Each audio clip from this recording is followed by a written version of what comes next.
রাম রাম।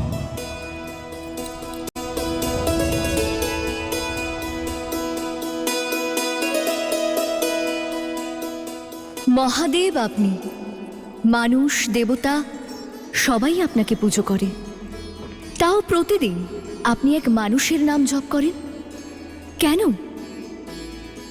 জগতের জননী আপনি, তাও এই প্রশ্নের উত্তর জিজ্ঞেস করছেন আমায় কেন?